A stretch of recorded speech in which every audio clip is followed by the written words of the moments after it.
So, ito yung itsura ng ating trifle sponge na ginawa natin na tiramisu.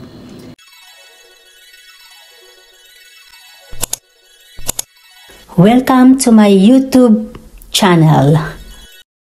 Tara G, samahan niyo ako sa aking mga chamba recipe at ang buhay London.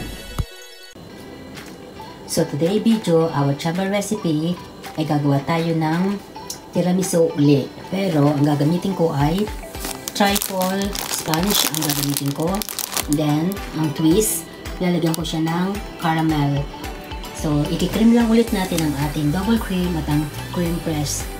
Then, ibabad natin itong sponge cake dito sa ating coffee mixture. Tara, start na tayo! So, inilagay ko lang din siya sa isang bowl. 300 ml ang ating cream press at ang extra thick double cream, 300 ml din. Ito siguro nasa 1/4 cup lang ito ng caramel. Tira ko lang kasi ito. So, ikikream lang natin ito and that's it. So, ikikream lang natin ito. So, ito na yung ating cream. Ayan, maganda na yung pagka-smooth niya. Hindi na pala ako naglagay ng sugar kasi nga matamis na yung ating caramel. So, maglalagay lang ako ng 1 teaspoon na vanilla.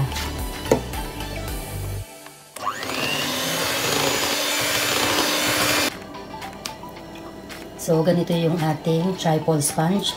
As in, parang ano siya, cake siya. So, hindi siya katulad ng ating lady finger na pang tiramisu.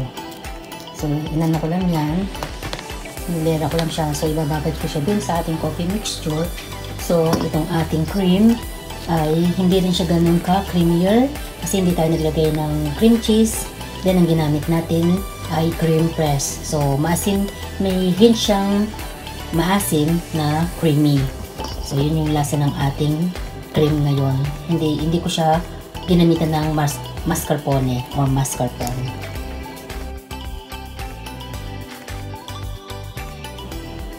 So, ididip lang natin siya sa ating coffee. Ayan o, agad siyang natutunaw at agad niyang sinisip-sip yung ating kape. So, bibilisan ko lang ang pag-dip niyan para hindi tayo maubusan ng coffee mixture. Napakabilis niyang mag-absorb ng ating coffee liquid. So, munti ka na tayong magkulangan pa dun. Pero okay lang, ibalit na lang yun. So, lahat yan, mayroon na siyang coffee liquid natin. Then, ilagay na natin ang ating caramel cream. Then, i-flatten lang natin ito using our spatula. Ayan, nalagyan natin ng cocoa powder ang ating caramel cream. Ginaganyan ko lang siya sa ating strainer.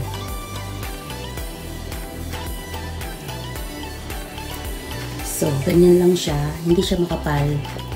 Makapal lang ating cream this time kasi yun lang ating sponge cake ng ating chamba recipe tiramisu with hints of caramel.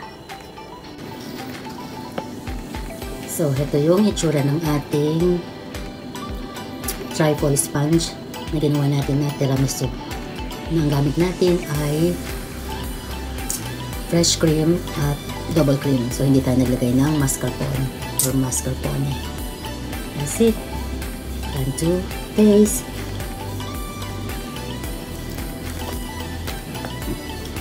So, hindi siya ganun ka-creamier. May lasa siyang maasim-asim.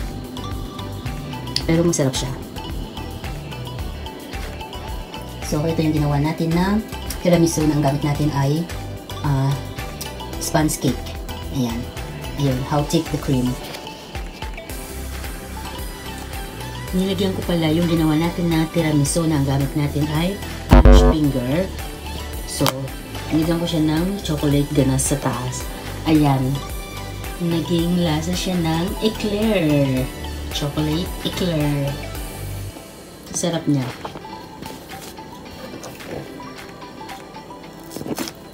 Tingnan nyo.